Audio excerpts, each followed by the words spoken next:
William, how are you keeping, dude? Fantastic, man. Thank you for having me. I know I already asked you because I always you literally just 30 seconds ago I said, how's it going? But yeah, there's that asshole in me that I can't do the radio thing where I pretend like I just met you 2 seconds ago.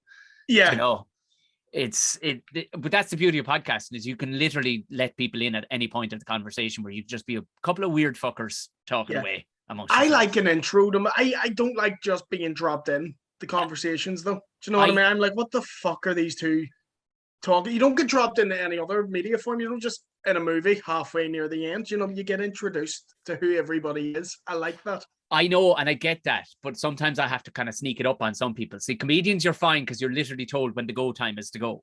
You go, yeah, we just turn it on. Yeah, like hello everyone. Yeah, but I especially found when back in the before times, before we could actually meet people, when I'd start recording, you'd see people clam up straight away. You go, oh, like especially sports lads, they'd go, oh fuck, and you're going, oh lad, we were great, we were having a great time for the 10 minutes. Yeah, you know what I mean? Yeah. Now is the time to fucking shine. Like, many comedians have been saying, like, I'm going to start a podcast, but I'm not going to interview comedians.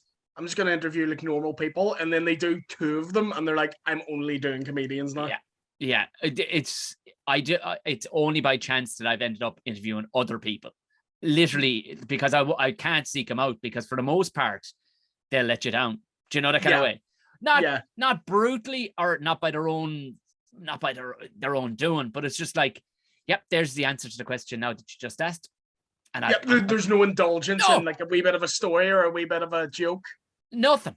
There's no like it's not, to be fair, it's not all of them, but some of them you kind of run around. The only time this ever happens when their management or them have asked to be on the podcast. Because normally if it's somebody from outside the realm of comedy, it's somebody I knew would be good fucking crack anyway. You know, that kind of way.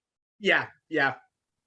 I know exactly. If you had any interviews where you're sitting there for like 20 minutes and you're like, there's 40 minutes to go and this is shit.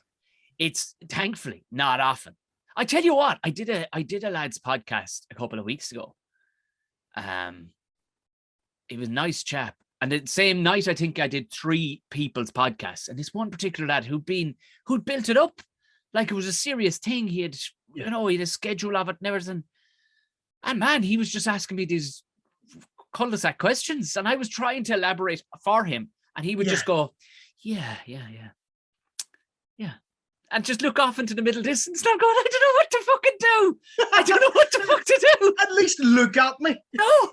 He would look like off. It's a bad shag. He won't even look at you. It's like he's just halfway through the interview. He's like, you got a taxi coming here or what? Like, what's going on? It was the oddest thing. It was like, I enjoy people who do their own thing and have their own style.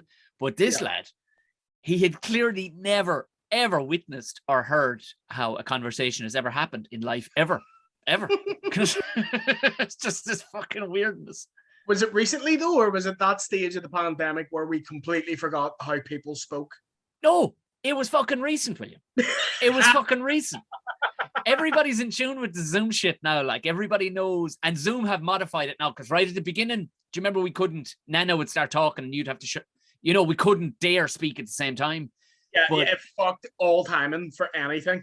Everything. So and they've even sorted that. But no, that wasn't the issue. It was just your man would ask me a question, and he'd bring it up. And for a finish, after about 7 or 8 minutes, I realized, you're not in. I don't have it. I don't think you're with the fucking program. I'm just going to have to talk, aren't I? I'm just going to have to just talk because and it was short. Thankfully, it was like a short enough one, like 20 minutes or whatever. But that made it.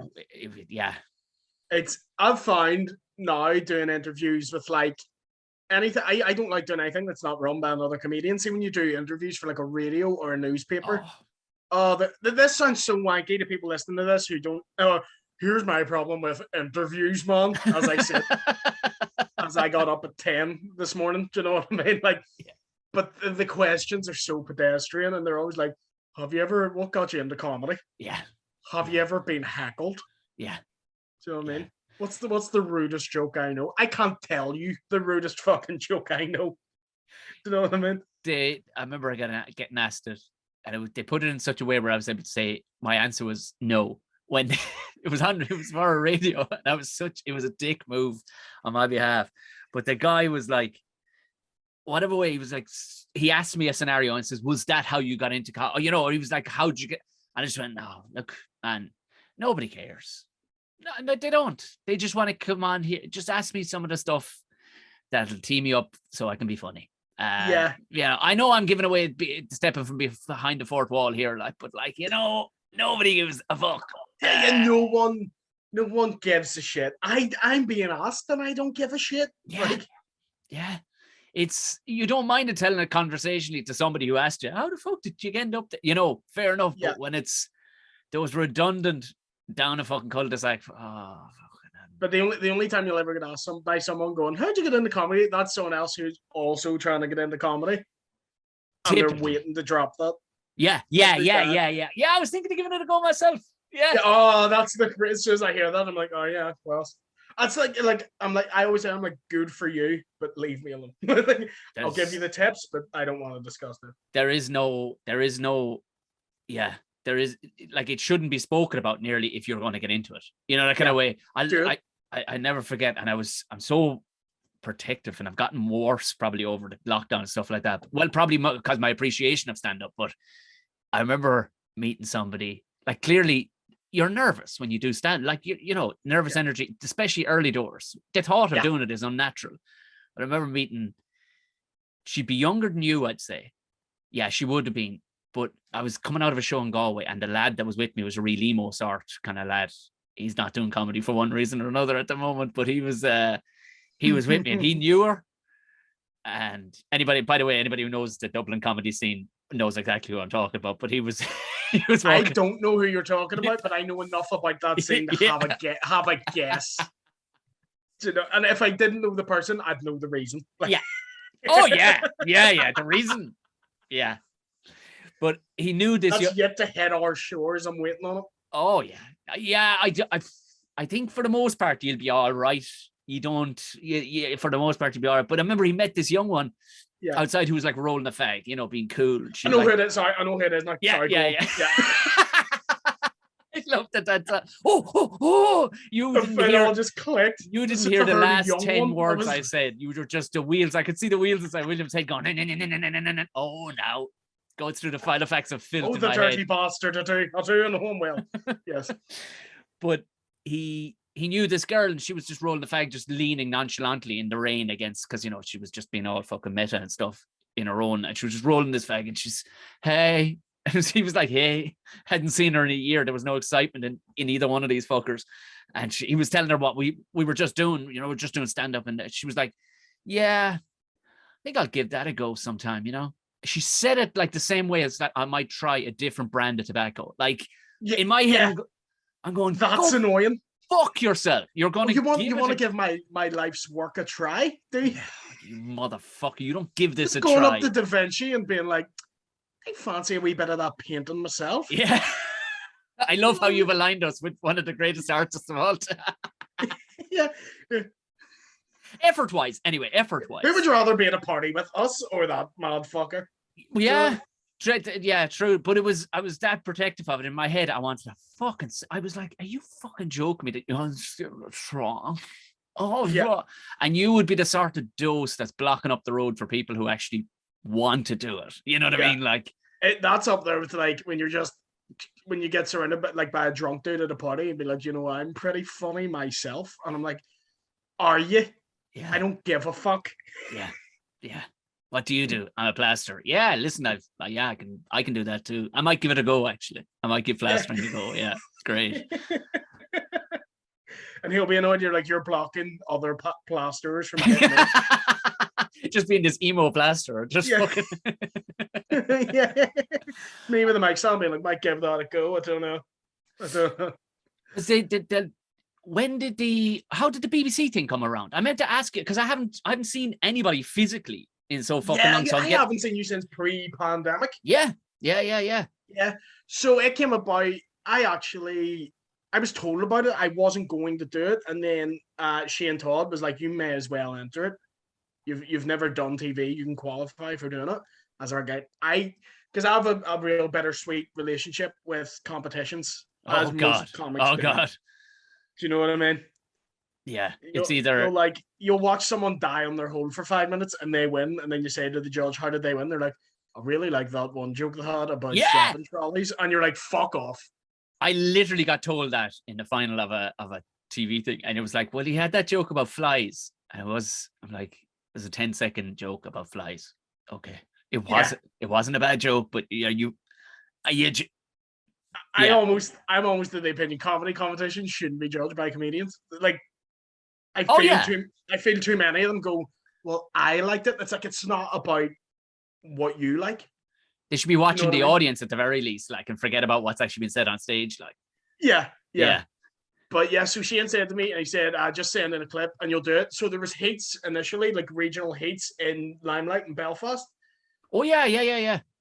And I think there was about 3 Northern Irish people in the Northern Irish heat, and the rest were from Dublin. Really?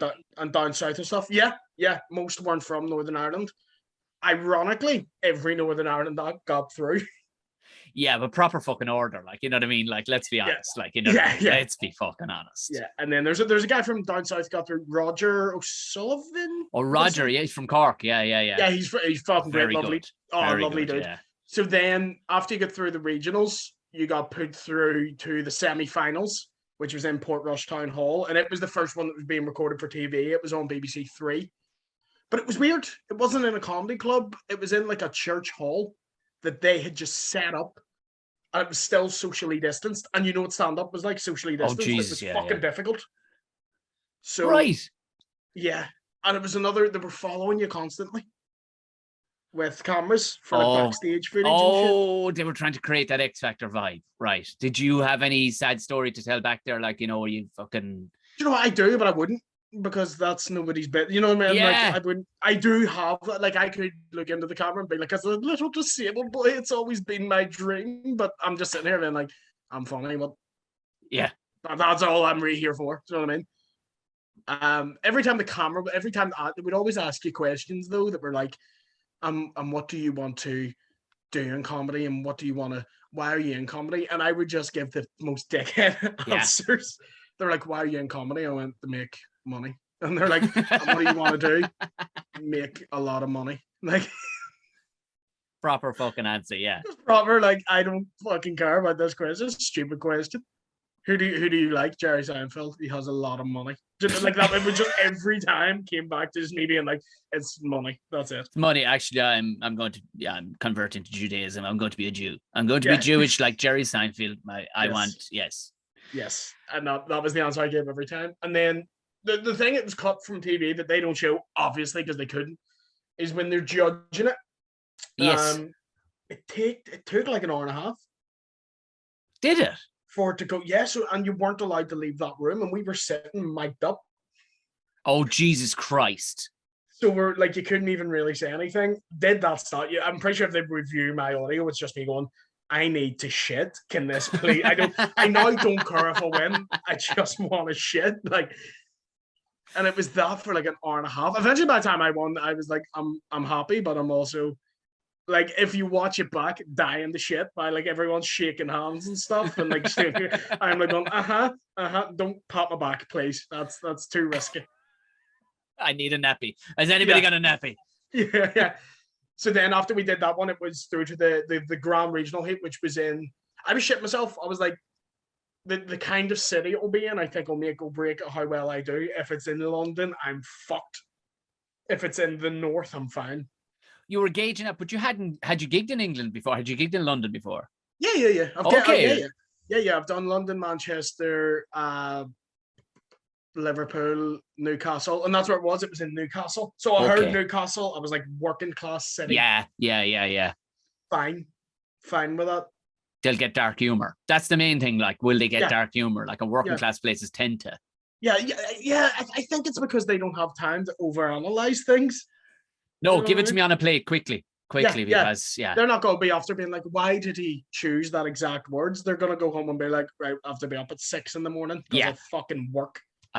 Mortgage. That's where mortgage or rent. That's where it ends up with most people in working class areas. They're like, well, what can you get it into my head quick, because I've got to go. You know, they won't remember your name. They won't remember fuck all about you. No. You know Did you make them? They'll remember if you were funny. They'll remember that, and they'll remember you as that guy there with the jacket. Yeah, He was funny. Yeah. Do you know what I mean? But because that's always been my thing with stand up. Like I know there's a lot of people love it to be crafted, multi-layered, which is fine. If that's what you like, that's fine. Make me laugh. Tell me something funny. Yeah. That's all I give a shit about. So yeah, we did that, and then so it was this thing about doing like a big fucking TV. I'd never done TV before, and I remember getting into stand up. You're like, oh, TV will be amazing. That's the dream.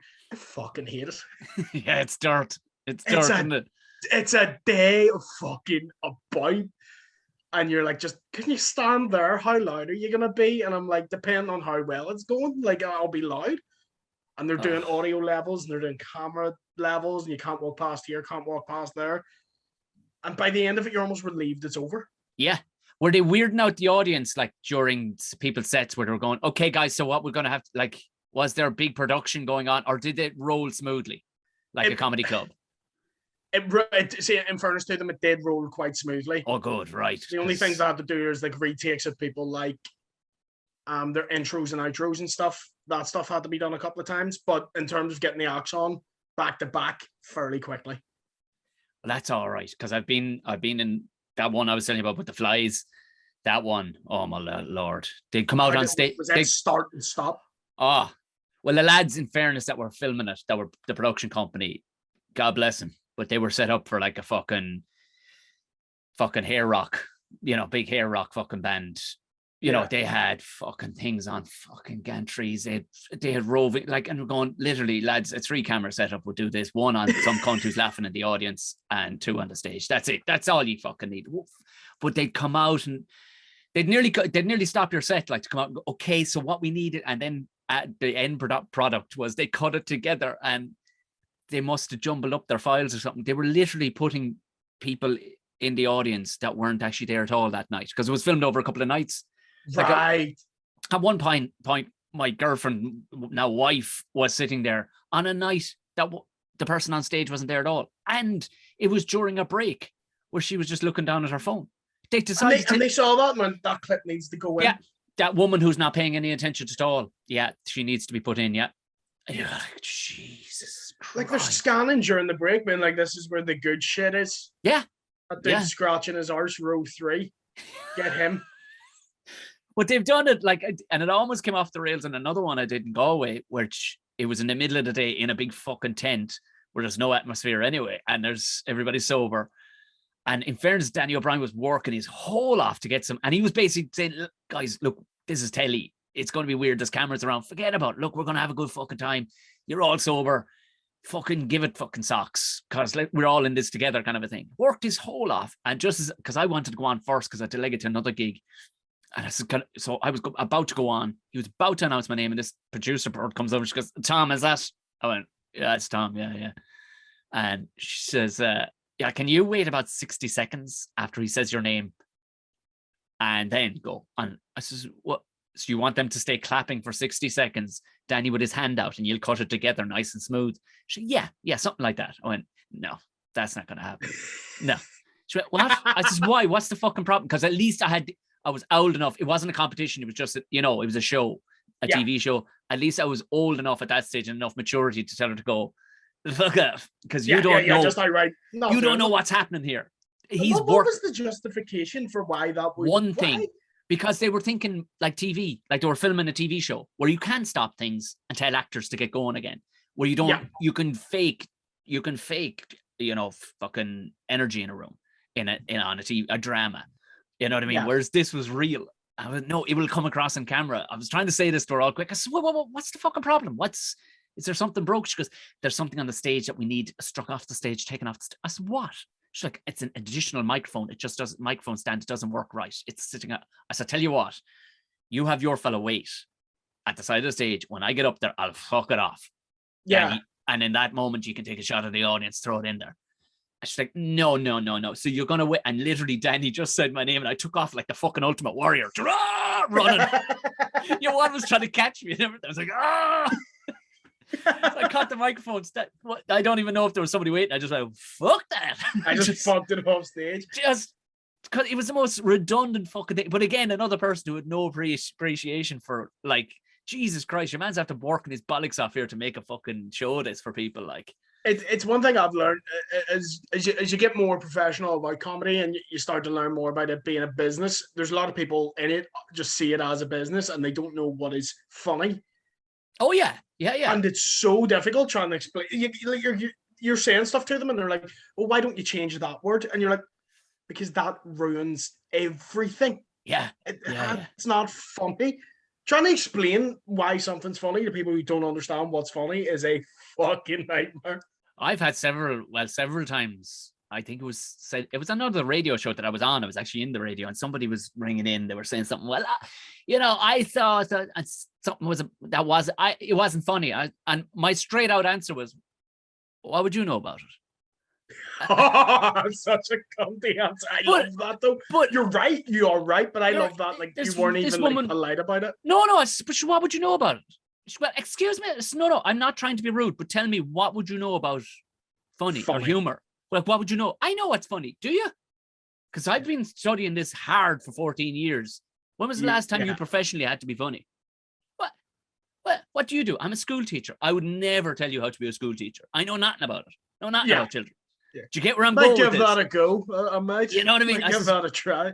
Because you know what you like. You know what I mean? Doesn't mean you fucking know what it is. You know what I mean? That's one thing that, like, as you get into it more, it pisses you off when people are like, "Oh, they're not funny." And you're like, "No, you don't find it funny," which is fair. You're allowed to do that. It's like, well, like when you hear guys in the pub and they're like, "Beatles were shite, weren't they?" And you're like, I don't know. I don't agree with that assessment. Yeah, well, I mean, they certainly fooled a lot of fucking people if they were shite. Like, you know what I mean?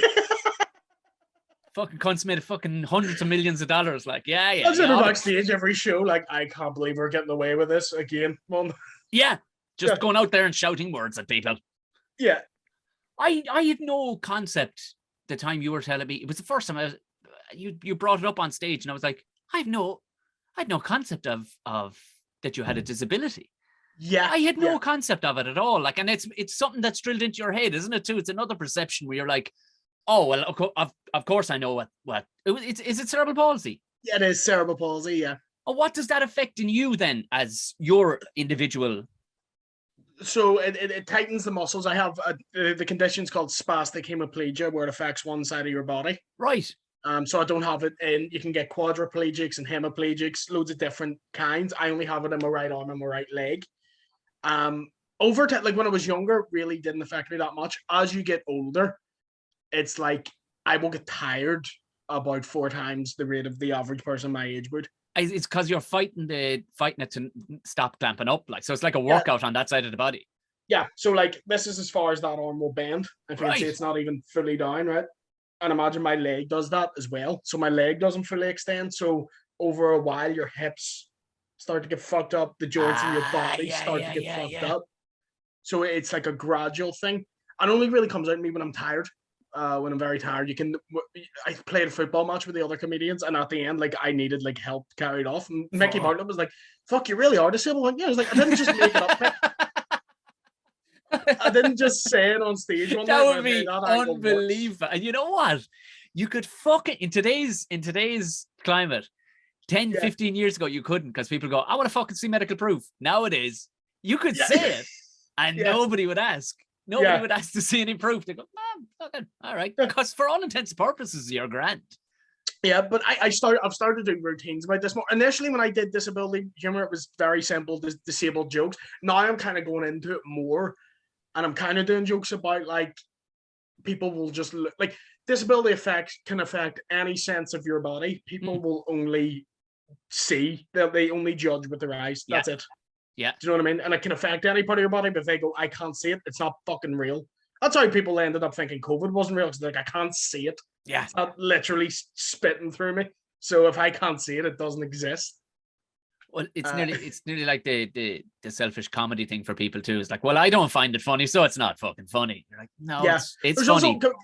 A lot of comedians are also like, anytime you say something that's a bit wacky or out of the ordinary, they're like, "Oh, that's not real." Like, why would I make that up?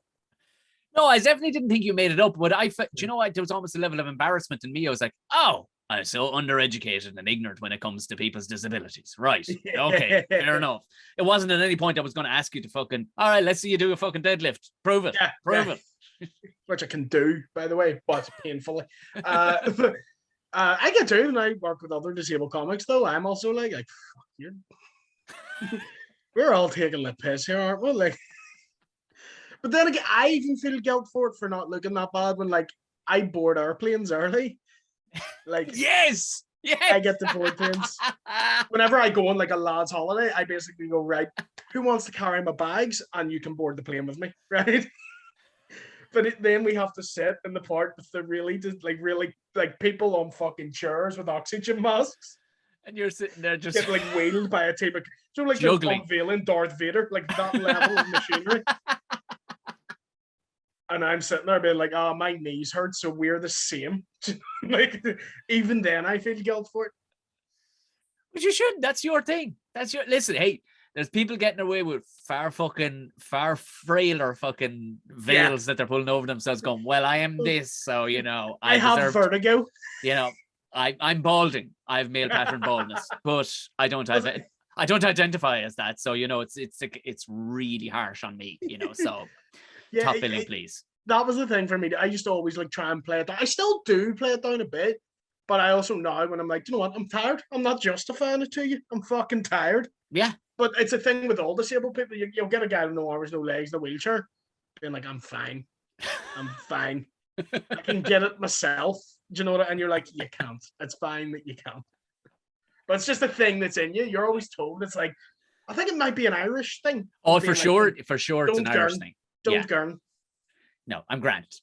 No, you're not. That's a bullet wound to the head, and you have no arms or legs. So no, I'm grand. There's disabled people in the famine too, so you're lucky.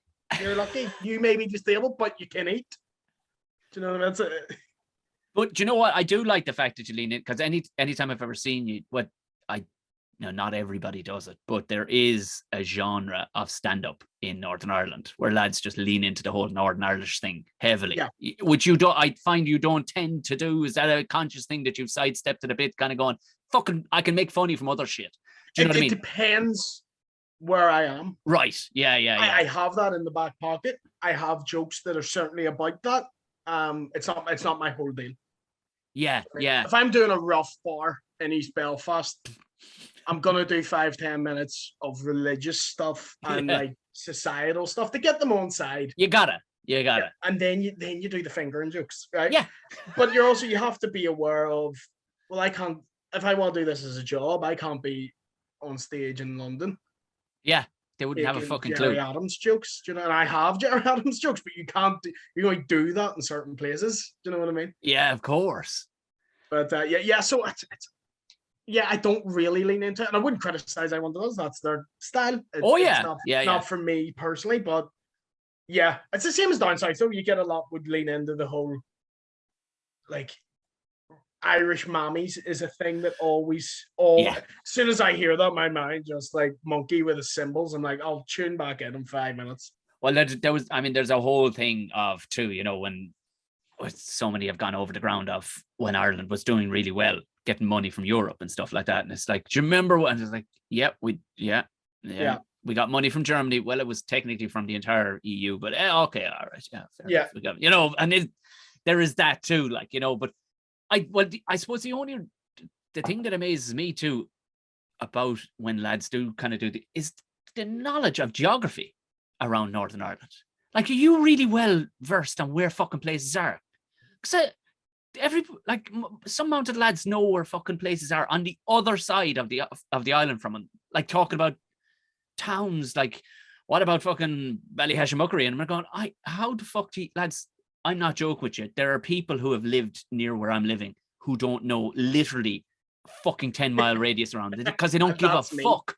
Is that you? Yeah. That's what I'll be in places being like, where the fuck are we? Good. Partially because of brain damage, I do forget where I live from time to time. Yeah. Oh yeah. I've driven past my. I mean, my brain's so weird. I remember every person I've ever seen naked. Can't remember my PIN number. I don't know why. It just retains. Do you know what I mean? I forget my address, but I know every Eminem lyric. It's the weirdest retention of information that's not needed, but I can't remember shit. Do you So still? there'll be times you're in like Tuckmona, and I'm like, where the fuck is this? It's a thing that always flabbergasted me, but also like, I don't know. Maybe it's a lot of lads just take the whole of Northern Ireland in as one. I assume that's all it can be. But I can tell you one thing right now. Somebody like from Cork, like that chap Roger. Roger would not have one fucking clue of any other place bar where he's from in Cork. Really? Guarantee. I'm telling you now. Because why would he give a fuck? He's like, why would I give a fuck? Why? What's to fucking know about it? Everything's the fucking exact same. Like, you know what I mean? See, that I think that's the key difference is I won't know an exact place, but there's little cute clues around like a village if you're going through it of what kind of area this is. Right. And the way Northern Ireland is, I could go 5 minutes up the road and the entire political belief of them, the way they were raised is entirely different. You go 5 minutes up the road and they speak differently, like entirely differently. That's one thing that blew my mind was like, because I've been around it so much, is that the variance of how quickly, but then you can categorize where you fucking are because there's another 100 places exactly fucking like that place. Do you know what I mean? That all like they fucking love a flag. They fucking they do. They fucking love a flag. That's the business I'm going into. Fucking me and you selling flags as not flags, flags. That'll be the name of the company, flags. Yeah, we're just selling flags because they fucking love them. There are shops dedicated to just flags, nothing else. Not confectionery, not vapes, flags, just flags. Just as bigoted as the day is long, flags. I could not think of a fucking more boring afternoon than having to put up a flag. Do you know what I mean? Like literally I could go flying kites fucking and I would have more interest in it. I mean, pointless as both ventures are, but putting up any kind of flag, just going, what am I telling the world? What the fuck? What's normally written on the flag? Like, yeah, right. It's pretty much on the nose. In fairness, there's not a lot to wonder. I've seen like 3 different horrible views on one flag. It's like, fuck gays, fuck blacks, fuck Catholics, Union Jack. And you're like, well, I know what you think. It's on the front of your house. It's a brazen statement. I'm not fond of fucking jug and rash either. You know what I mean? I'm not, and I could take her fucking leave cats. Just saying. Yeah. There's so many times you'll see a flag and you're like, that word's so much nastier when it's written. I know. And I've been places in the north where literally people have looked at me like going, fucking hell, like literally stood off the fucking Starship Enterprise with 3 fucking eyes. And he went, yeah. Fuck, I heard about G, but I didn't think he actually Northern Ireland's a place you can go where people do weird shit, but they'll look at you like you're weird. They'll be covered head to toe in shit and look at you weird because you're wearing like a coat. Yeah. It's that kind of country. They're like, the fuck are you doing? Because I remember because I was literally, it was like looking in at a fucking aquarium. I remember one night I was in Oma and I got stopped going into the town because it was March 18th. I'll remember the date because it's fucking easy to remember because it was the day after St. Patrick's Day and I was doing a gig in Daly's and a cop stopped me outside the town and he was stopping all traffic. It wasn't just fucking my car. And I was like, you'll not get into there. They're practicing marching. And in my head, I thought, isn't that dedication? Because they have another 360 fucking 3 days to go before St. Patrick's Day and they're fucking practicing already. Fair play to them. And the guy, I said all this in my head in a millisecond and the copper looked at me. He was like, it's not that kind of marching. He fucking knew what was going on in my retarded brain. And he was like, it's not that kind of marching. I started laughing. I went, oh. And he went, I says, is it worth a look? I says, because I've got to do some comedy. He goes, he says, you'll pick up some fucking tips. He says, watching these lads. Yeah. I walked out. These fellas just, like, it was the Technicolor fucking dream coat on all these lads. But the irony was, they were all so fucking serious. Yeah, there's no fucking crack in it at all. Yet you're dressed like you're ready to party. You know what I mean? Like, but you're not partying. If you go on the 12th is very much the margin's in the background, but you're allowed to do drugs in the street. That's why people they're like, hold my baby, I'll do a line, give me my baby back. But the people who marched on days that aren't the 12th, psychopaths.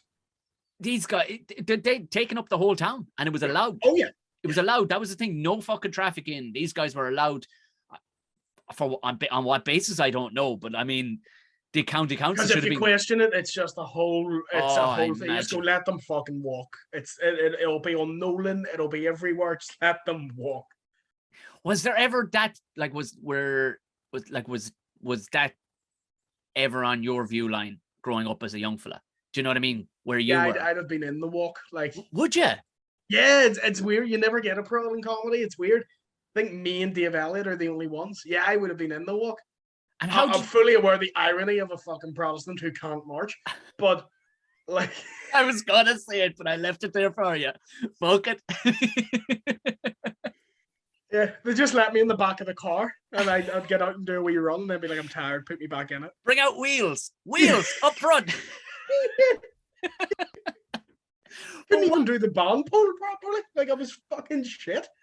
Was it you're like, oh, fuck all this, or was it the fact that the lady was giving out? When you're young and you're brought up in it, you do enjoy it. It's as you get older. For me personally, some people stay in that forever. That's fine. That's weird for me, but I wouldn't do it. But they like it. They love it. It's a big community thing. Okay, right? Because it's again, you don't hear about this. How is it a community thing? Like, you know what I mean? Yeah, it's like there's people growing up and all their friends and family are in it. That's their life. Their life is this organization. Isn't that that's like I again trying to put myself in. If I tried to ask anybody around here to get involved in band practice, for the want of a better phrase, the fuck offs would be so harsh that I have too much on. I can't possibly dedicate any time to this cause at all. But then, of course, there's nothing to rally around. Whereas, you know what I mean? You were brought up in it, like, when you're young, you wouldn't question it. You just assume everybody does this. It's a thing. It's only when you get older, you're like, the fuck do you mean you don't do it? You know what I mean? It's one thing I love about the Orange Order, though, for like an organization so into walking. A lot of fat cunts.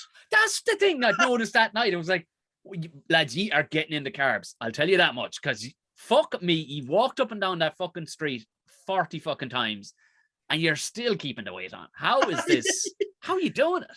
Because they're doing it while like necking like a 2 liter of Coke and going back and getting the burger from the van. Like, I had noticed a bit of that. All right, lads, there's not a healthy fucker in a single one of those bands. They're all near death. Is there anybody totally shit?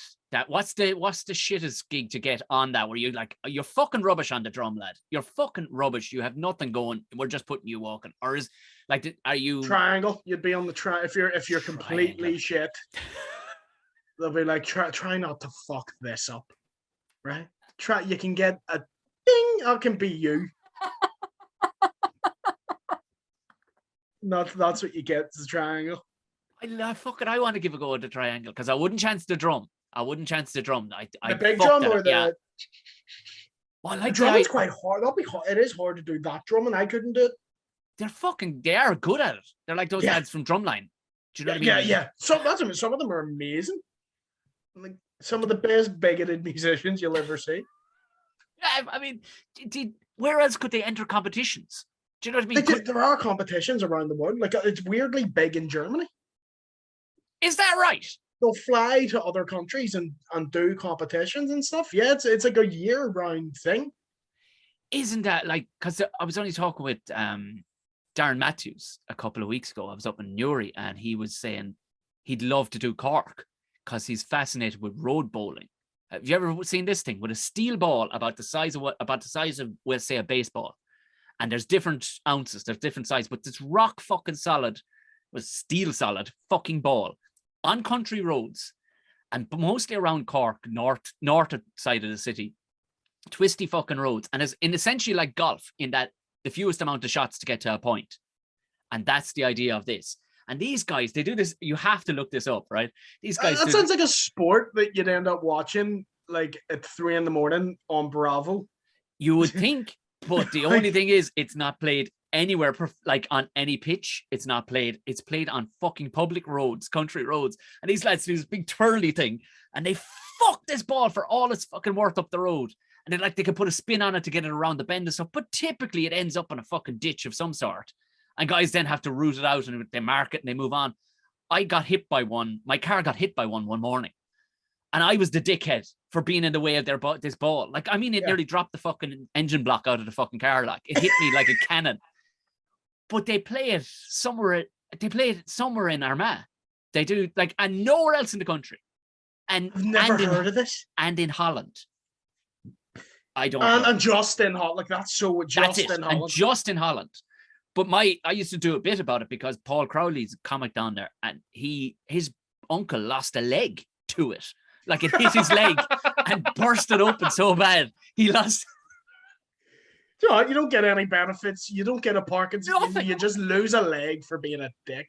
But there's huge money, like, because Traveller lads are involved as well on the betting on it. So there's huge wads of cash being talked about. Like, but he lost, and he was doing it. I was like, this can't hit me, and I was the asshole. But Paul, I talked about Paul's fucking uncle losing, or granduncle losing his leg. But I said, you know where else they play it? They play it one other place, Holland. What have they in Holland? No fucking bends and flat fucking roads. Because it's a damned fucking place. You cunts don't know what the fuck are you doing? Like, it doesn't make sense. But again, such a random thing that nowhere in the country plays it. Like, nowhere else even in Cork plays. It's not really around even Cork County. It's just this one kind of small enclave, and one enclave in Armagh play it, and that's it. And they play each other and travel back and forth to Holland to play each other at the fucking thing. That's an insane sport. Watch it if you can. What it like you're watching it going. Steel bowling. It's as hard as, like, it's a hard fucking road. They call it bowling, but it's bowling is what it is, and it's the fewest amount of shots to get to a point and back. But again, like, you spend 90% of it spent trying to dig that same thing, that ball, out of the fucking ditch. Yeah. Not have 10-pin bowling like the rest of the fucking civilized world. No. Imagine actual old people. You know, what's that one? They play lawn bowls, but they throw it really gently. Yeah. Imagine somebody on a load of ketamine, but also testosterone up to their fucking eyes with loads of power in their arm. And put them in. That's essentially it. That's essentially it. Versus lawn bowls is road bowling. So they fuck shit up. And did the person who hit your car, he at least have to pay for the car? Oh yeah. Oh fuck yeah. I was gonna say, like, there was like, they surrounded the car. Like, I was fuck you, get the fuck out of here kind of a thing. Like, and I lost the fucking rag. And at the time I was the construction days where I loved a good fucking row. Yeah, and I got out with a fucking iron bar, just held it up to you, man. But this is all these cunts understood. I was like, yeah, you're paying for that. Yeah, and as he overpaid on the day. But they like, you want to see the wedge that came out of his arse pocket. We're talking fucking thick wedge that came out, and he was like, all right, the fuck, go on to fuck. I said, no, you go on to fuck, you cunts. There's fucking steel balls around the fucking road like a bunch of fucking lunatics. What are you doing? Fuck up. Put up a flag. Put up a fucking flag. Tell me. Yeah. At least when we were marching, you can hear us, like, in the distance. You're like, like a storm. You're like, it's getting closer. But that's the thing, though. Like, there's, like, Belfast especially it's the microclimate of the oddity of how people love to join a team, don't they? Like, not sports wise, but they just love a team. Like, I found I sell better in Belfast than I do here in Tipperary. I do. Because because people have just got, I like him and I'll go see him every time. That's it. Whereas here's like, fuck it, I saw him one time. You know, there's like, fuck it. Yeah. But we're almost too much like that in Belfast, where, like, we'll come see you loads. Yeah. I had someone see me in the Odyssey, in the Ulster Hall, and in Lavery's within a 2-week space. And they were like, you did the same jokes every night. And I'm like, yeah.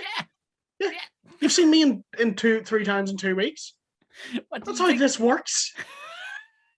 If you saw Neil Diamond 3 times in 2 weeks, he'd sing the same fucking song. So fuck same order and everything. Shite. It's the amount of people do think we make it up on the spot. And they're like, why don't you just make it up on your spot? Because it'd be shit. Yeah. You know yourself, you have your bits where you go off. Oh, yeah. You know what I mean? Like, I'm not sticking to a script every night, but you need material. For fuck's sake, yeah. That's one of my favorite things. When someone's new to stand up, they're like, I'm just gonna get up and do it. And I'm always like, I'm what? Like, I'm like, tell me when he's on. Yeah. I'm now bored of good stand up. Give me terrible stuff. Oh, well, those are the moments you wait for, like, you know what I mean? Or especially even your friends. If for some reason you're doing a gig somewhere where there shouldn't be comedy, you know, like comedy clubs, you'll always be fine because it's literally the name is on the fucking tin. But when when you get a fucking lineup of you get booked to do a fucking, I don't know, some fucking horse racing pub somewhere, and you're in there and nobody's told anybody what's going on, and you land in, you're like, so we're gonna do some jokes, and like, the fuck. Jesus, pint ruined. And I feel bad because you're assaulting people with something they don't fucking want. Like, you know, you got to get through it. Like, oh, Jesus Christ. I love gigs like that where they don't even look up. Yeah. Like the conversation doesn't end and you're like, oh God. Yeah. Yeah. I've done a few of them where it's like, fuck it. I'm just going to pack it in, will I?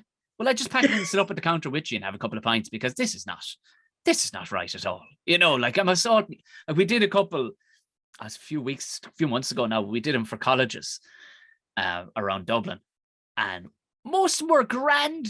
They were an events company that put these on, but they clearly had only a grasp of how to put up a good tent.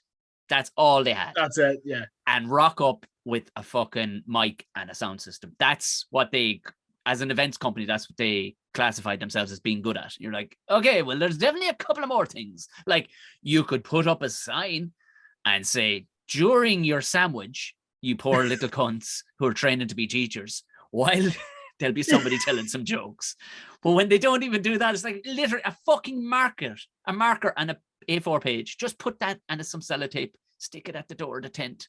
Because there was one particular one where it's like this open-sided gazebo thing, and to say that these people were not ready, they were young, like they were all 17, 18. They were just, like, it was, can you imagine it? Sitting there like in your, so I saw this girl, and then all of a sudden some bloke with a big fucking mustache is going, how you doing? Get it? Oh, yeah. Like, what the fuck is that gonna, you know, that's, nobody's benefiting from that. Yeah, especially at that, like, even when you see really young people at a gig, like, I'm like, I always keep an eye on them. I'm like, because you're just here to get drunk, you wee fucker. Yeah. You know what I mean? As I would have been at your age. Yeah. You know what I mean? What did you're not that much fucking older. How old are you? Yeah. You 23? I'm like 25. Oh, are you? Yeah. 25. Time is frozen for me. You were 23 the last time I met you. Literally. Yeah, that's how long it's been since I've seen you. Yeah. I started stand-up at 17. Did you though? Yeah. Was it like a college bit or what? Now, this is how people who want to do interviews on comedians, just take 48 minutes to go around the houses, and that's how you find out how a comedian got into comedy. Don't just ask him straight up the top. Take your time, and eventually he will tell you. Yeah. Ask him what the fuck's wrong with him first, and then eventually we'll get around the disabled. Tell us a bit more about that. But yeah. Was it in college you started then? I was in school. School Class. That's it. You know Kieran Bartlett. Yeah. The first time I ever met Kieran, I was doing a gig, and he thought I was the same age as McCann. He thought I was in his uni class, and I did a bit. Or he went, "Oh, what are you up to after?" And McCann was like, "Oh, I have lectures tomorrow," and I went, "I've school tomorrow, and I need to go." Homework. and Kieran laughed, and I went, "No, I'm being dead serious. Like, I have like double politics tomorrow morning." I love that you had a class of politics. What? No wonder. There was actually a class of politics in your school. Wow. Yeah. That's incredible. It's my A level. I've got an A level in politics. That makes perfect. That's what I did my degree in. Useless. Oh yeah, you told me that. Yeah. But that's and I often wonder, how do you know so much about? Oh, that's why. Literally, we were taught how to make fucking steel diggers, and maybe how an oxbow lake works. That's about it. I mean, in the real world, it's useless because they're like, can you change that tire? I'm like, no, but I can't tell you how a bill is passed if you need to know. Like it's one of those. I'm glad I did it for comedy though. Yeah, of course. I have good knowledge. So like, even if I make a political joke, it's not like me misunderstanding something. Yes. I can sort of equate it to something else. And there will always be something happening in politics, always, forever. Yeah. So it's a good thing that I did. But yeah, that's a useless fucking degree. Completely terrible. What was the hope to come out of it? I liked it at the time. I don't anymore. I think the pandemic ruined it for me. Yeah. Politics for me was like, do you know when you like a band that no one else is really listening to, and you're like, I'm into this. Then everybody got involved, and I'm like, I don't enjoy this anymore. And in fairness, if anything, the pandemic in the last 4 years has really shown that 2016 was peaked. every political rule just got fucked out the window, and I'm like, I don't even know what's happening. I can't predict anything. Especially on the English side of things, when you pull back the curtain and go, oh, you're all just a bunch of posh cunts, and that's what it qualifies to get in here, not actually wanting to do anything for the good of the nation. Right? Okay, sorry for bothering you. We did. My politics teacher used to do that. He would give us a breakdown of like what Parliament was made up of, and something like 2% never went to Oxbridge. 2%. So, don't quote me on that. It's something as insanely small as that. So how many prime ministers all were Etonians? Like, it's like a huge volume of them. Like, come on. I don't think there's any who didn't. Either Oxford, Cambridge. Yeah, I'm pretty sure all of them were. I can't think of any that weren't. And you're supposed to take logic from somebody who went to a school like that. You know what I mean? You're right. Yeah. Because I remember it was Maxwell was telling me, because we were talking about the oddity, the layers, especially like in England, the layers of the class system.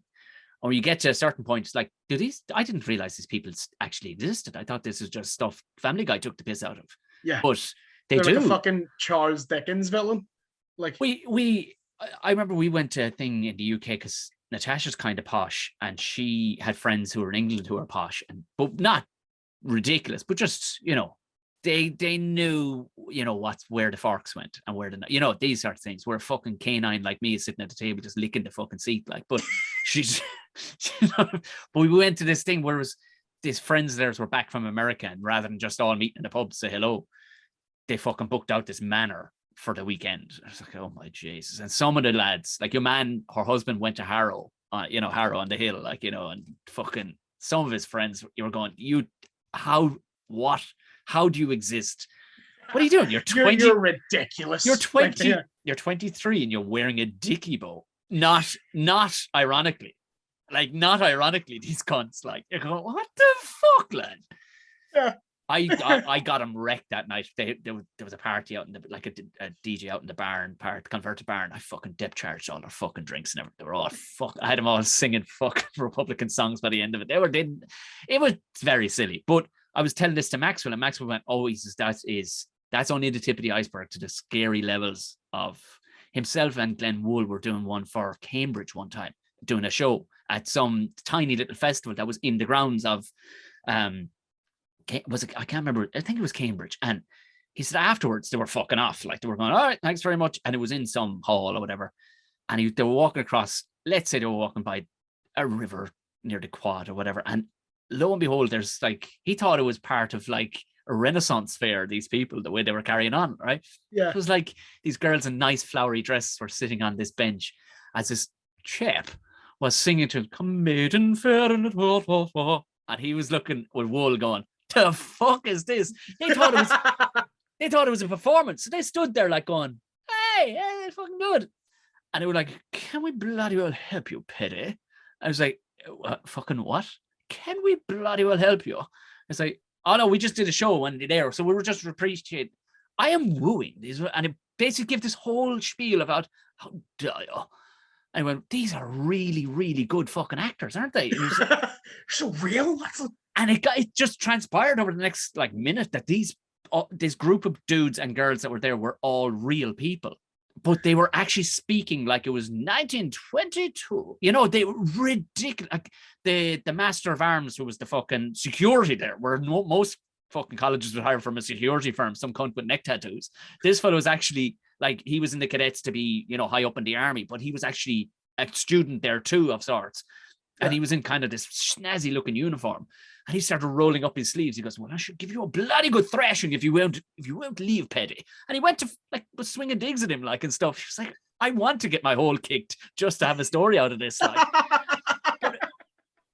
and those, you can't lump yourself in with the likes of those people. And they're thinking and go, oh, we're all in this together, are we? Because you clearly are not even on the same planet. You know what I mean? I even find when I'm with anyone who's even remotely middle class, I get staunchly working class. Do you? Yeah, can't dig your help heels it. in. Yeah, you're I right. really do. I get so like angry.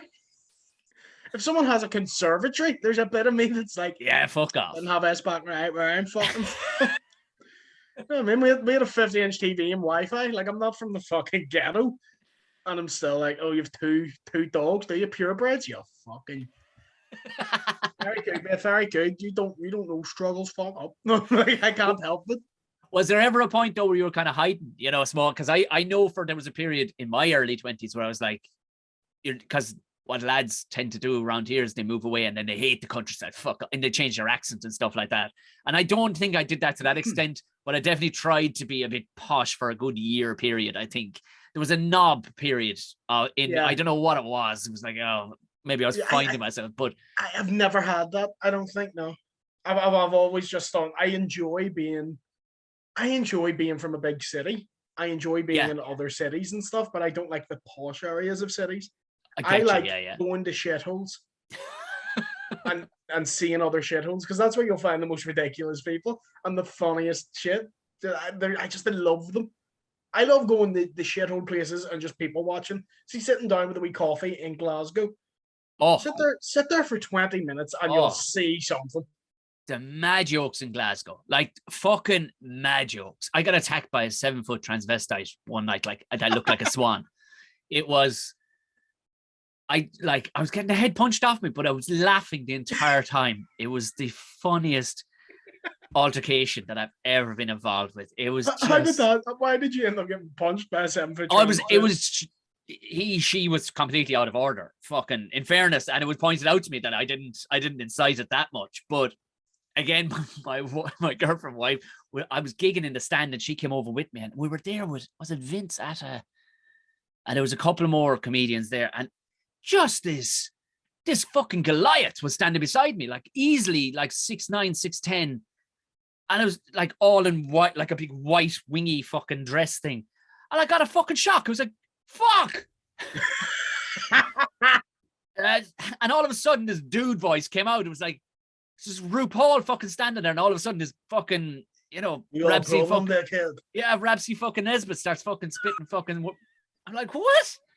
This is fucking, and it was literally like an overload. I was like, what the fuck is going on? And all of a sudden digs started coming, and I mean, they were feeble. I was surprised how feeble a punch they were, like, but it was just, in the moment I was going, I wish I wasn't as drunk as I am right now, because I'm going to need to remember all of this. This is, and I wasn't even that drunk because we hadn't been out that long, and we'd been in that bar 3 fucking minutes, and this happened. It was like, oh, right, fucking, you do mental in Glasgow. You do it. Oh, you do it deliciously well. Like, it's great. I love gigging in Scotland in general. Mm.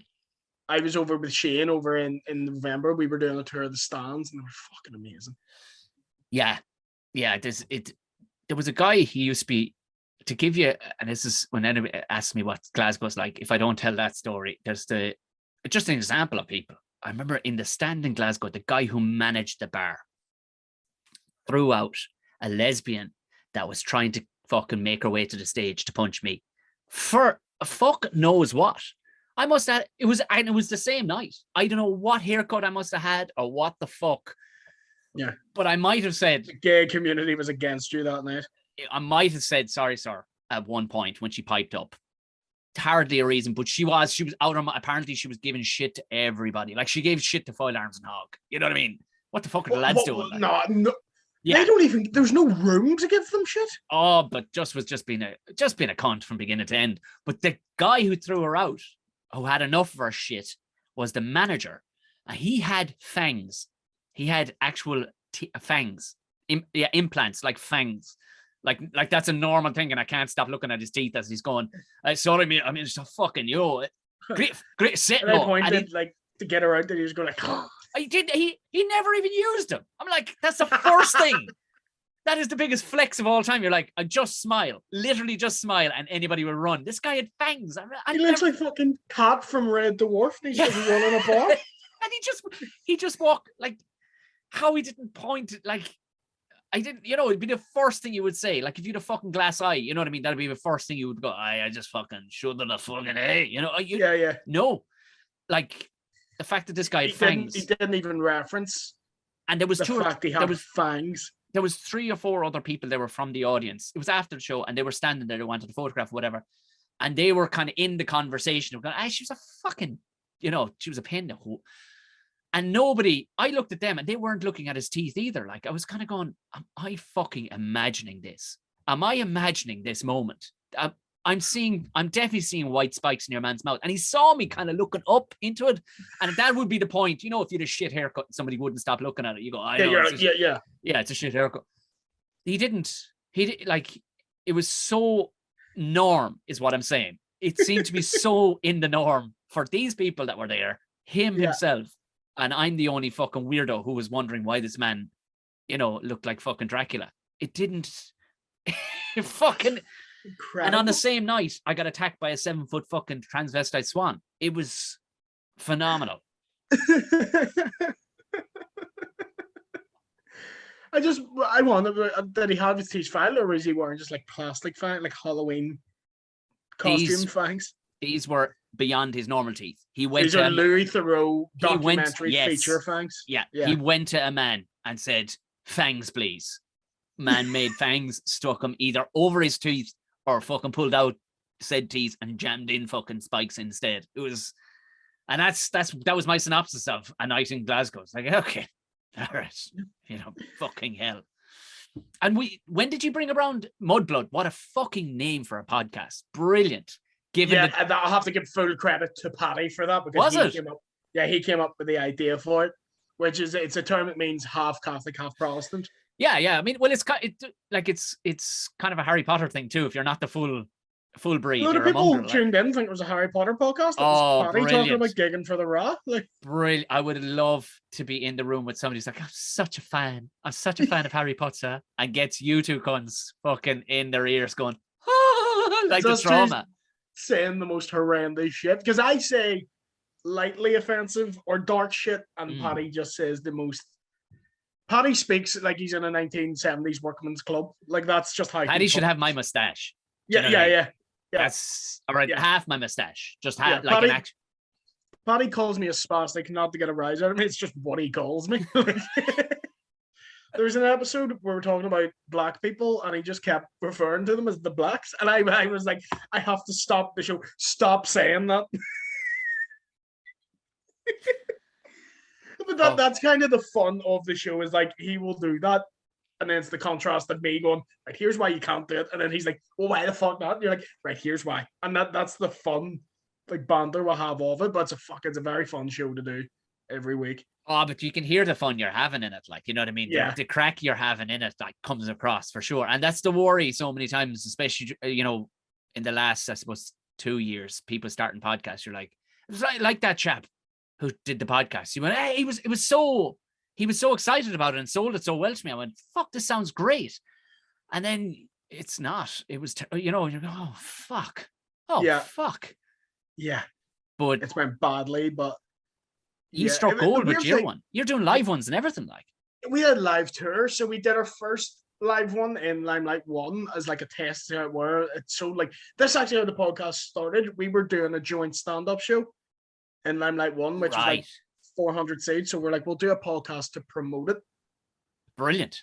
Just that one show. And then Paddy sort of blew up online. And then the podcast blew up. And then I got more of a profile too. So it's now more just like, out of what was made to promote something, it's just a little side project now that's bigger than that one show we did. Isn't that bizarre? Like, brilliant. And like that you didn't aim for that, and that's how it fucking ended up. I think that's kind of why it did work. Yeah, because you weren't forcing it. Yeah, there's nothing. We rarely go in with an idea of what we're even going to say. Now, I will draw up an agenda. Yeah. And that is only if we run out of things to say. We'll talk about this, but we don't plan it. Yeah, because like that, I hadn't planned on doing any fucking shows, but I did Newry for Darren a couple of weeks ago, and Shane was there, and he asked Darren, he says, fuck, it's packed in here. He goes, oh yeah, it sold out a month ago. He says, when we put Tom down on the fucking thing, like, I was like, and he says, why the fuck aren't you putting on I said, during this fucking pandemic? Because put on a fucking show. And hooked up with Limelight fucking 2 through himself, and Kieran just kind of gave me Joe's number. I was like, yeah, because I had a bunch of fucking new materials, and now I'm doing a show on the 23rd of April. So it's like I couldn't. Do you know, I couldn't fucking not do it at that stage because the lads nearly coaxed me into it, but it made fucking perfect sense. Would I put one on up the fucking road? Couldn't. With the weird 8 p.m. fucking thing here at the minute, it's weird. Yeah, what the fuck? You guys are almost too cautious now. Right. Listen, they don't know that it's like every fucking nation. They don't know their head from their fucking hole. So they're just going. What it is right now, it's the war with the major nightclubs. That's what they won't tell anybody. But the guy who owns the Laughter Lounge, he would be big on the scene in Dublin when it comes to owning fucking selling drink. And he knows the big, like the monster nightclubs, the ones that hold fucking 2,500. You know what I mean? There's a few of them around the city, like, and more even, but they really have the government by their throat, and they keep on warring against them, going, "You fuck with us, and we'll bring the Vintners Association in here." Like, you know what I mean? They go, so they did this whole fucking moving up the chairs thing, and we were like, "Oh, well, we close you down fully," and it goes, "You close it down fully again, you cunts, and we'll go after you fucking so hard." So then they did this 12 o'clock thing, and now they pulled it back to 8 o'clock, and the lads are still opening at 4 o'clock, and it's this weird to and fro. Now the rest of the country suffers as a result of it, like, but as does every fucking gig, because there's gigs going on now. Yeah, it's between 6 and 8, but I mean, you know it's yourself. Not the time. That's not the time. You want to be kicking off at the earliest date. Yeah. That's Northern Ireland. It's like, it's weird up here. It's kind of the community has went fuck off with like everyone's over lockdown. We're like, we don't give a fuck. That's what I'm not like I get my vaccines, all my boosters and shit, and even I'm like, I don't, leave me alone. Like, let's just open. Fuck it. Yeah, well, they've over politicized it, as they do with fucking everything. Big time. But of course, you see, they are the one, I suppose, negative of, I suppose, being part of Europe is that they're looking to Europe and going, what should we do? Like, and even Europe are kind of going, sure, we don't fucking know either. So there is, like they brought in, I was fucking, how they sneak these things in, but they brought in the price of a cheap can. Did you see that? What is this? Because I've seen minimum pricing. So a lot of fucking things have doubled in price. Like, so a slab of fucking beer, branded beer, especially, like, was say a can fucking of Carlsberg was 24 quid, we'll say, for a slab, or for whatever, you know what I mean, for 12. It's now closer to fucking 40 odd. Fuck off. Yeah. But I mean, it's like the amount of politicians that own bars to drive people back into the bars. That's what it is. Like, you know what I mean? There's no two fucking, there was no, like, they didn't come out with anything going, well, domestic abuse has gone up, so we're wanting people to drink less at home. Like, they was, and there's another way of jamming in tax too, but it's clearly to drive people back into pubs, because a lot of fucking politicians own pubs. That's the reality of it. Like, that's fucking insane, because that's not a thing over here. Obviously, I've seen a lot of. I would say off over that. I would say anybody who had an offie within 30 miles of the fucking border is making a fucking killing right now. Is even if you didn't have an offie, just literally pull up with a trailer just over the border and just go, like the lads selling fireworks. Go, I'm going to sell them just on a sell the leftover Christmas drink. Fuck it. Anything you fucking want. Lads will drink, like, for the sake of it at this stage. Like, if you're charging that for fucking cans, the whole idea of drinking the cans is that it's fucking cheap. Do you know? That's fucking insane. Yeah. That is insane. But that's what a fucking, so, it was another fucking bullshit move. Like, where they snuck What has gigging been like down south? Because at the minute, like, since the pandemic ended, stand-up is almost like the cool thing up here. It would, I mean, realistically, the last major fucking bout of it was Comedy Festival in Galway, and sold out like that. Like, sold out. Like, just not even a fucking question. Every single fucking gig just went gangbusters. Like, just people couldn't get in fast enough. Like, people were traveling from all around the country to go to it, because they were like, but it was fucking bizarre, the rules. So there was one night I was doing 2 shows, but there was 3 different. I was talking with Geddes. We were both doing a hotel show. He did a theatre show, and I did the comedy club as well. And it was 3 different protocols of how the audience were to be. So in the theatre, everybody had to wear a mask. In the hotel, nobody was allowed to fucking basically move bar. You had to piss on yourself, and there was to be table service. I do that anyway. Yeah, but it's. And then in the comedy club, it was have at it. It was whatever. Yeah. whatever the fuck, because it's a comedy club and it comes under a different fucking law. But logic didn't kick in across any of these. That's been the whole thing with COVID forever. There was no blanket thing ever. No, and the theater is the one place where people are probably going to be the most well behaved. Do you know what I mean? And everybody's pointing in the one direction. There's going to be nobody fucking breathing in the side of somebody's ear. Like, you know what I mean? And the comedy club, like, sure, people were getting locked. Now, all right, it wasn't fucking carnage, but at the same time, people were fucking close to each other then, you know. Yeah. But it just didn't. There was 3 different protocols for 3 different types of venues. Yeah. Yet that's still better than like the first summer of the pandemic, where it was like we can have a gig with a table. It's like 4 tables in a room of 200, and you have to do it to fucking cars. You have to just the worst. Worst shit, and we were all that attention hungry. We were like, "I'll fucking do that." Oh, I did it. I did it one night. It was in Galway again, and it was a beautiful fucking evening down on the coast in Salt Hill, just outside Galway, and it was this 3-sided kind of a fucking armadillo-looking tent.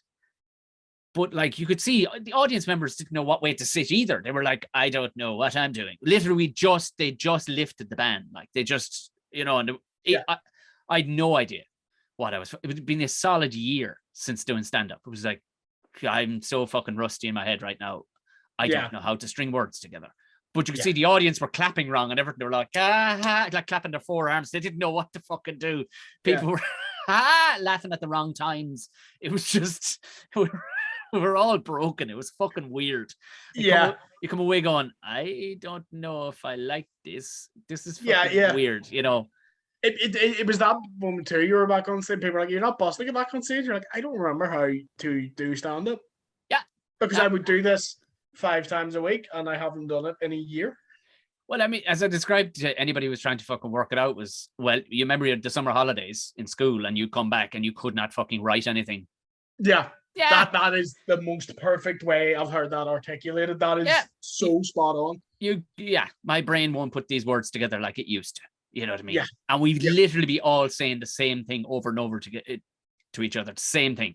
So nobody's had a different train of thought for a fucking year. So don't expect much. What I love too is people being like, "Have you many jokes about COVID?" And you're like, "No, not fucking one." Because I'm fucking tired. I've no COVID. I've no Trump. I've no I've none of that because I'm fucking tired. I'm tired of hearing about it. Oh, fuck me. Yeah. Well, that's always the fear with me, is that plowing ground. That's why I start coming out with weird shit, like talking about fucking aftershaves and stuff. Like, the fear of running over ground that other lads have plowed. You're like, no. Yeah. You know, there was like, I was that night in Uri, a couple of lads came up afterwards, and one was like, "Oh, I like how you did nothing about Northern Ireland." And I went, "But sure, I'm fucking Tipperary. What business would I have saying anything about Northern Ireland?" I was like, "Why the fuck would I say it?" He goes, "Yeah, you didn't mention local shopping centres or anything." I went, "'Cause I fucking don't know them." Trust me, this was not me trying to be overly smart. Yeah. I'm glad you enjoyed the fact that I didn't, but it wasn't on purpose. It was that would be me going down south. I'm not talking about local stuff. No fucking clue. You stop making hurling references. Right. Yeah, well, what's the Tailshock up to? I don't even know if I'm saying that right. You're not, and I love it. You said it like a fucking American who just got off a plane. Yeah. What's the Tailshock? What's the deal with Michael D. Higgins? Is he still going? I don't know. Is he dead? I don't know. Oh, he's still fucking casting spells. He's over there just being lovely. You can't. What is his job, right? Because I know there's the main, the Tailshock. Yeah. However you fucking say it. I don't read. What's his job? They do have to pass. Now, this would be a very interesting one. It would be an interesting take for you because it's not like it in any other part of the world. They do have to run laws and bills through him. Stuff like that. So I know, like, nobody has a bad word to say about him, especially artists, because back when he was Minister of Arts years ago, he gave complete tax 100% tax breaks to artists. That's why. But then Bono and the likes of him fucked it for everybody. Yeah. He fucked it. You know what I mean? Oh, I just grossed him fucking 500 billion this year. Guess I'll just stay here in Ireland. You're like, I hate Bono. You know, like, they so much. Like, the likes of him fucked it on everybody. Like, when there was, lads who were literally trying to fucking put it, actually be artists And you don't, now it's technically in place, but it's a break up till about 30,000 or something. But to qualify for it, you would have to prove, even if you wrote your fucking memoirs as a book, they go, but there's words in there that were used by other people, so it's not technically yours. So I'm just saying you don't qualify. Like, yeah. So, but D. Higgins is loved because of that, because he was back in the day smoking weed and stuff in Slane Castle, going, man, artists should be fucking living here for free. This is the one thing that's cool about us, is that we do good music and good whatever. But they weren't long at steamrolling that. Like, they were, you fucking joking me. Like, but like I said, unless you're Apple, you don't get tax breaks. No, exactly. And all the other one, Pfizer's, all the rest of them get the tax breaks. Of all the politics, I thought that was the one thing always blew my mind, is how much of like a tax haven down south was for like massive core. I was like, that's fucking mental. It's the only thing that I mean, there's you're up the middle of it. It's a double-edged sword. Like, you turn around and go, we want your fucking, yes, we want your employment, but we're going to tax you fully. We'll stay where we are in fucking Chechnya. Thank you very much. Because they work for fucking nothing. So you're fine. No, fuck the tax. Just come here and, you know, employ loads of people and trucks and stuff like that. Yeah. So it worked both ways. Yeah. Like, it was very, like, people made out like it was a black and white rule when they were like, there was people going, would you just fucking get the fucking whatever, however many billion they owed? And you're like, yeah, but lads, if you even thought about it for a split second, if they upped sticks, that's fucking 6,000 in Cork alone. Yeah, they're not here for the fucking weather, fellas. No. Look what happened to fucking Limerick when Dell left and 5,000 people. The place just fucking folded in on itself for fucking 10 years. You know what I mean? Like, it's, but lads, just, you know, again, it must drive you insane when you hear people shouting about politics and you're like, oh, Jesus Christ. You haven't a fucking clue. You haven't a clue. I equated it over the pandemic when people were like, we should do this. I'm like, it's like watching a game of football and someone's like, why don't they just pick it up and throw it in the net? And you're like, it's not but it ends up in the net, right? No, that's I kind of tuned out of politics because of that. I almost knew too much, and I'm like, I can't take explaining base level shit to people anymore. Now I'm just like, yeah, fair enough. I don't listen. I'm like, all right, cool. Yeah, and it's and you get the understanding too of where the general public's mind is at, especially when, because I was on Instagram for so long, and I think I signed up to TikTok. And you were one of and I hadn't got on it. Like, I was like, I don't know what, like, because of course, if you don't post through their medium, it won't get the views. You know, if you're just throwing up videos from other things. And I'd done that, and then I left it for months and months. And I went back, and I remember seeing you had a background behind you. You were being funny, and I went, oh, great. Okay, so there's some legitimacy to this. There's somebody I know on it. Yes. But what fucking, it's great and kills me at the same time, is that, like, this fucking thing I threw up one of the days, it was like a 15-second video about Polish people not having a word for toes. Now, it's as throwaway as I just literally said it like that. They call them foot fingers, which they do, which turns out... I've seen this. This came up on my feed. Like, literally, William, 250,000 views later. Yeah. And I'm going, I couldn't get 250,000 fucking views on the most precise fucking on-the-money stand-up that I've been writing for the last fucking 40 years. I couldn't get 1/10 of that. And this absolutely base level shit. I wasn't even trying to be overly funny. It was a Friday night. I had a beer. I was here in the fucking office and went, oh, yeah, that was funny. I heard that the other day. I'll say that on TikTok. And Turn said that, put down the phone. Phone nearly melted an hour later. I'm going, this is annoying the fuck out of me, because this is not what it, you know, but at the same time. And you know why that did so well? Because it's 15 seconds. Yeah. And that's the attention. Because I'll put up stand-up clips on TikTok, and I do fairly well in views in terms of it. They're all very quick. I cut them down. I edit them. I don't really have pauses in it because people are fucking not paying attention. I was bad. I'm not laughing within 10 seconds. Gone. Isn't that fucking brutal? Like, when you think of it that way, but when it is. I started doing this thing, and this is another eye opener as to the kind of people that are out there. And when you try to fucking reason with the fucking numpties, I remember I started doing these Irish history facts. They're facts, but they spell facts because they're completely made up, not real facts. Like, you know, Jeff Bezos is originally from Ireland. His family name was Jesus until he moved, you know, and it was just fucking. But the amount of people I get writing under going, what you'll actually find is, you're like, Oh my fucking God. Oh my, Oh my they are the absolute dog Yeah. shit of the Get internet. into the sea, you cunt. Get into the fucking Yeah. sea, because you've no I put up business. a clip when I was supporting Paddy at the Fela, which is traditionally it's a Catholic festival in West Belfast. Oh yes, yeah, I saw this. This is brilliant. Yeah, It's not a Catholic festival, but it was made to replace bonfires in nationalist Yeah. areas. So it's very much all about Irish history and stuff. Me being a Protestant, I'm not like I'm outspokenly proud. Like I'm not for like all proud issues, but I openly go, oh, from East Belfast. Yeah, but at the same time, you're not going to service fucking 7 times a week either. Like, you know what I mean? Like, no. So it was a big deal for a pro to do it. And what Paddy did was because I'd done this to him at a show. When he brought me out to the wolf tones, and it's the ooh up the ra. So the crowd are all singing ooh up the ra at me, as if that gig wasn't scary enough. It's all Sinn Féin MLAs in the front.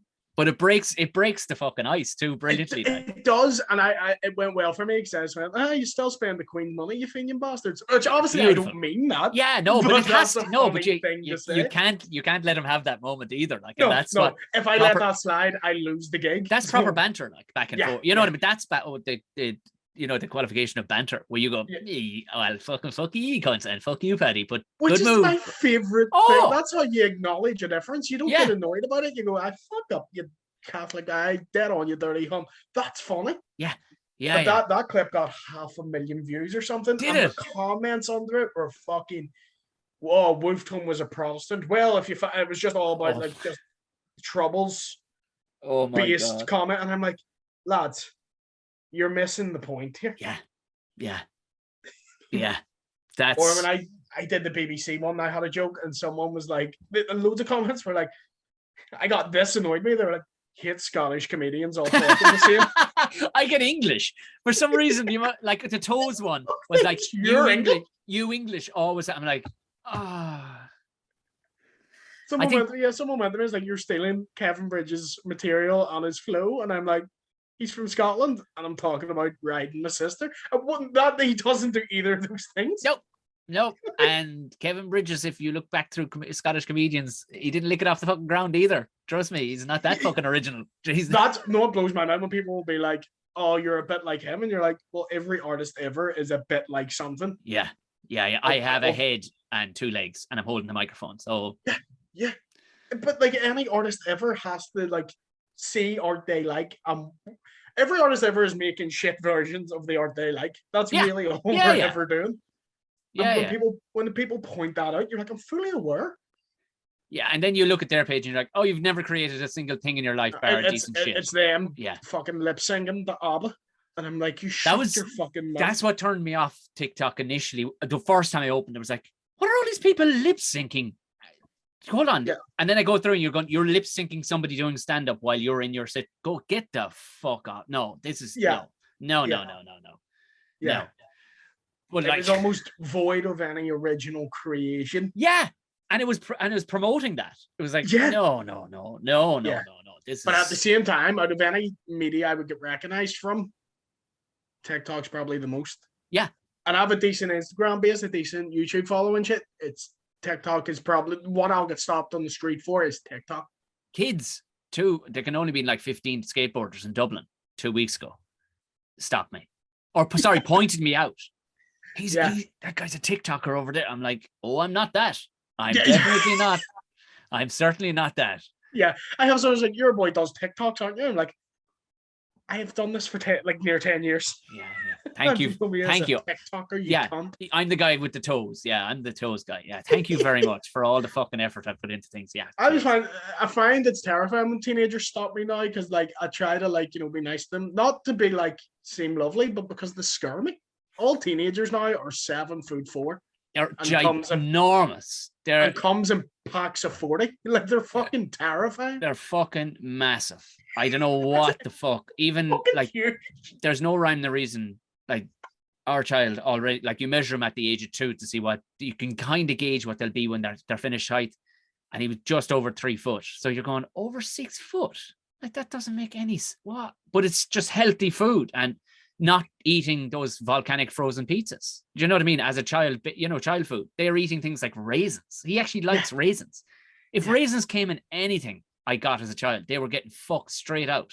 You ever seen food adverts for kids' food now? They're shit. Yeah. There's no electric guitar in them.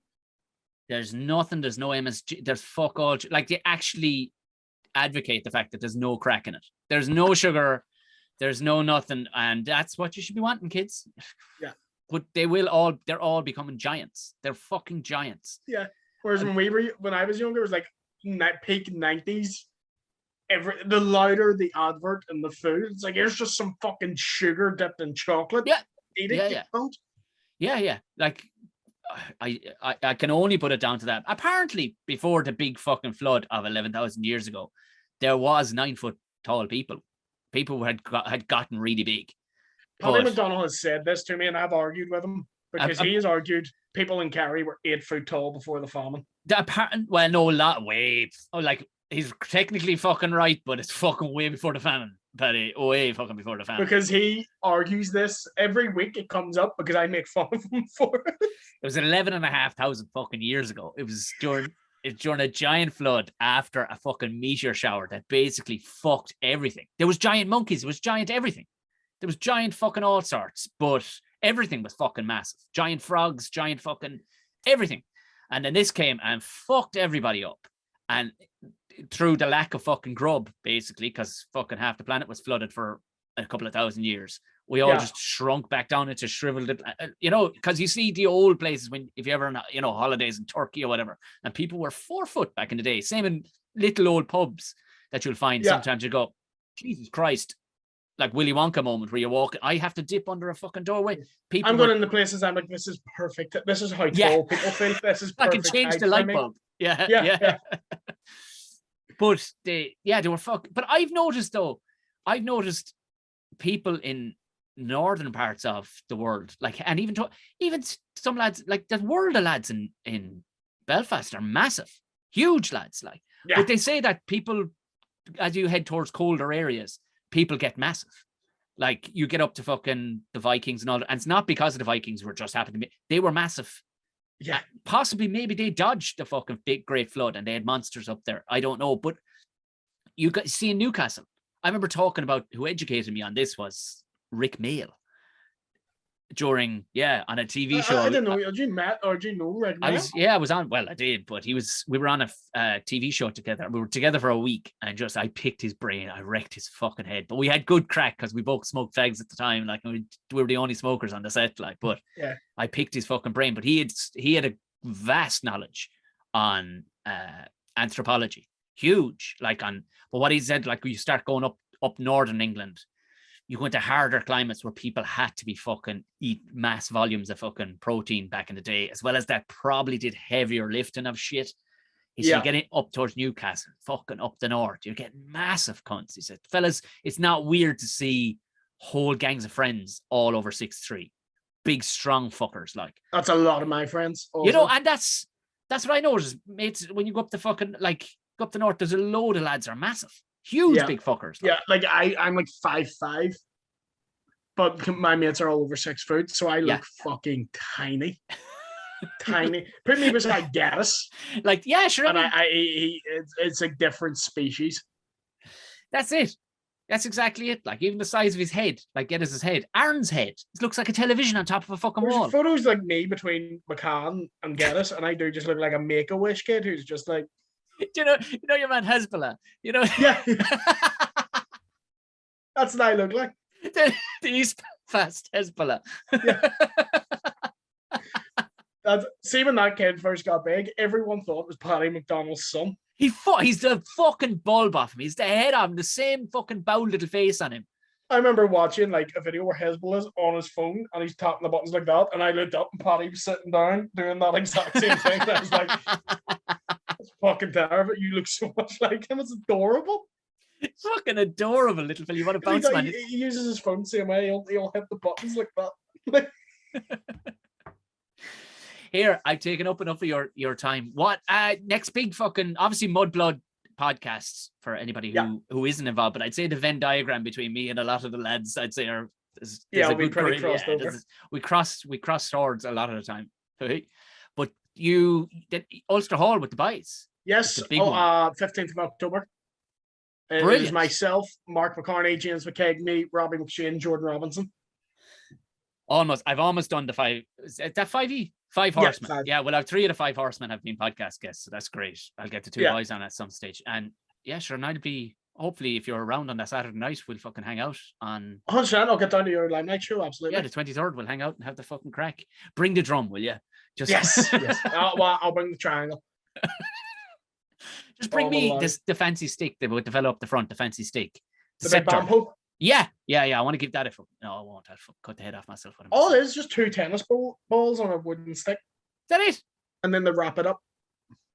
That's totally taking the allure away from it. I thought it was way snazzy. I thought it'd been passed down from generations and like it was a big syrup. No, it's just the tennis ball on a stick. Fuck it. And it would be interesting to see, like the road bowling thing, to see if we could start an orange order down here. But you don't actually have to have any religious connotations whatsoever. Just a bunch of lads who want to hang out and play some musical instruments down the road. Play some terrible music. While people do drugs on the street beside you. Yeah. William, this has been class. Thanks a million, brother. Thank you very much, man. Good to see you, Mo.